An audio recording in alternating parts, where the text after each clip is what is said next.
Good day, my name is Kil Sandel Castillo from 1E1. Ang tatalakayin ko po ngayon ay what is prosecution?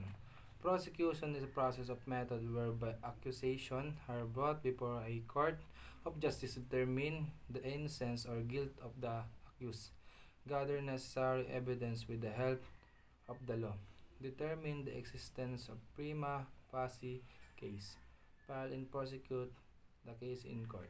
Next is role of prosecutor. It serves as lawyer of the state or government in the criminal cases. The prosecutor is automatically considered as officer of the court. At the same time, the prosecutor is formally a member of Department of Justice or DOJ.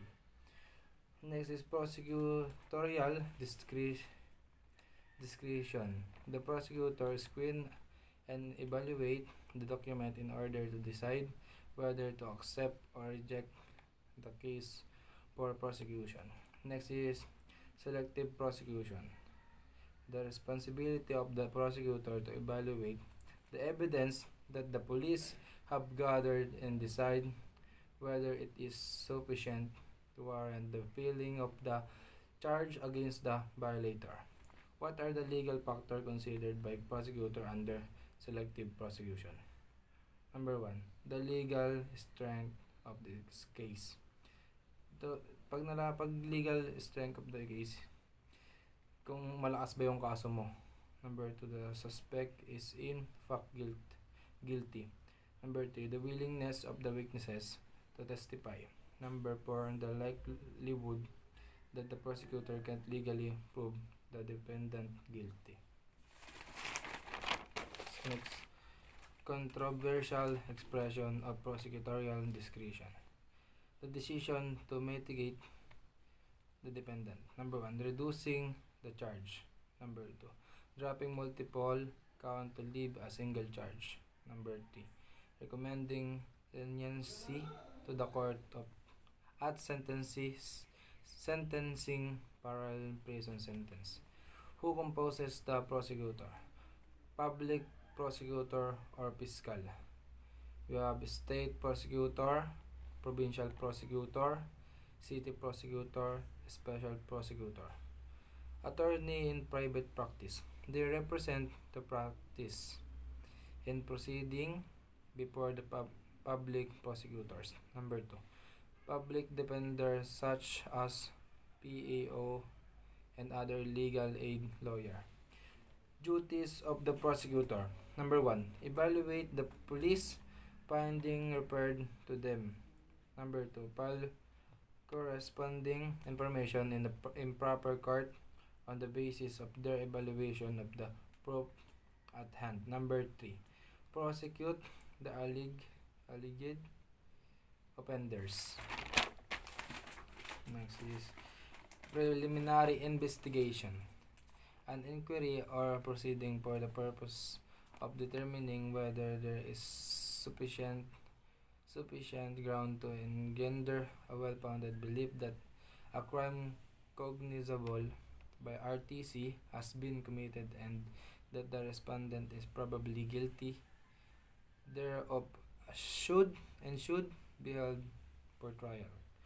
Officers authorized to conduct preliminary investigation. Number 1, provincial or city fiscals and their assistants. Number 2, national and regional state prosecutors.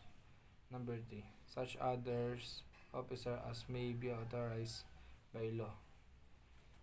Nolle prosecute is a request made by the prosecutors to the judge for approval to terminate further criminal prosecution against the suspect. Uses of nolle.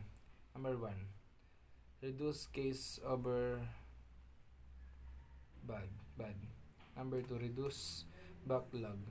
Number 3, reduce delays in bringing defendant to trial. Arrangement.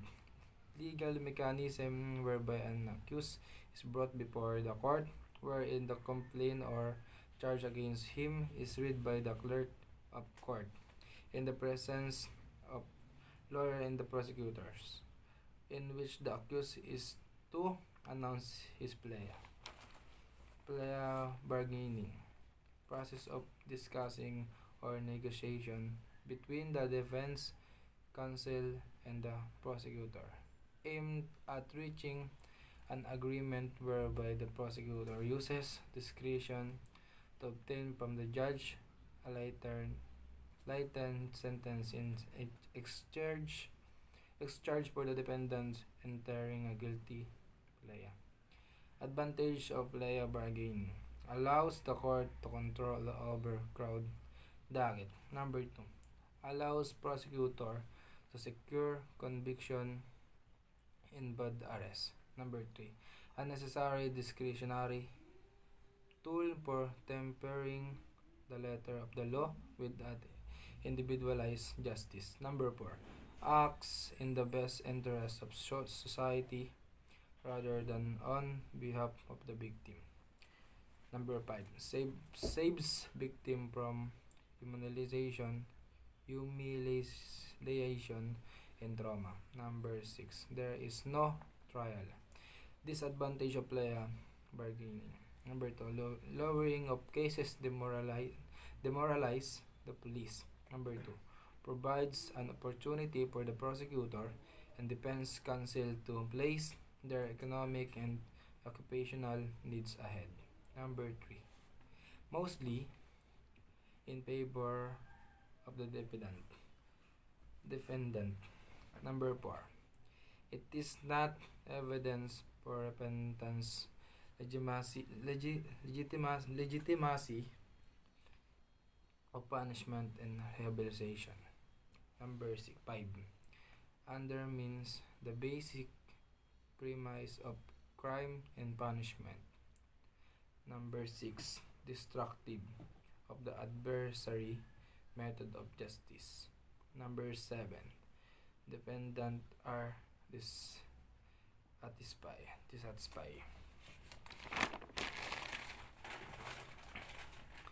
Prima facie evidence. Establish a fact and unless rebut or explained by evidence become conclusive and it is considered as a fully proven. Denotes evidence which,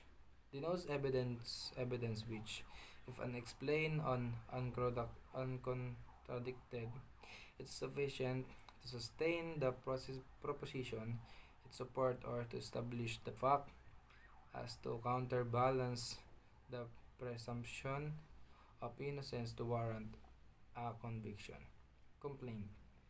A sworn written statement charging a person with an offense. Requisites of complaint. Number 1. Written statement under oath. Number 2. Sign either. Number 3. Offended party. Number 4. Any peace officer or public officer charged with the enforcement of the law violated.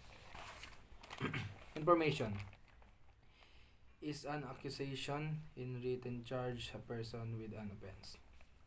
Inquest. Investigation of a case performed by the fiscal assigned. This is still a part of preliminary investigation. Requisites of information. A written accusation. Number 2. A person is charged of an offense. Number 3. Signed by the public prosecutor. Number 4. The information is filed with the court. Purpose of preliminary investigation. To protect the innocent. Number 2. To spare him from trouble. Number 3. To protect the state itself from wasteful right. Section 2. Officers authorized to conduct preliminary investigation. Provincial or city prosecutor and their assistant. Judge of the municipal trial court and the municipal circuit trial court. National and regional state prosecutors. Other officers as may be authorized by the law. The COMELEC conduct preliminary investigation on all election case under the Omnibus Election Code 1987. COMELEC not only to investigate but also to prosecute case of violation of election laws. PCGG, Presidential Commission on Good Governance. Prosecution for violation of RA 3019 RA Article 3019 Anti-Graft Law. Tanod Bayan and his assistant. Military Tribunal governed by the Article of War. Note: Metropolitan Trail Judge of the NCR and the RTC Judge are no longer authorized to conduct preliminary investigation, but still have authority to determine the existence of probable cause for the issuance of a warrant of arrest or search warrant. All criminal action, either recommended by complaint or information, shall be prosecuted under the control and direction of the prosecutor. However, the MTC and MCTC, when there is no prosecutor available, the offended party and any peace officer charged with the enforcement of the law violated may prosecute the case. Municipal mayors, in the absence of inferior judge, cannot conduct preliminary investigation nor issue warrant of arrest. The Local Government Code. Thank you.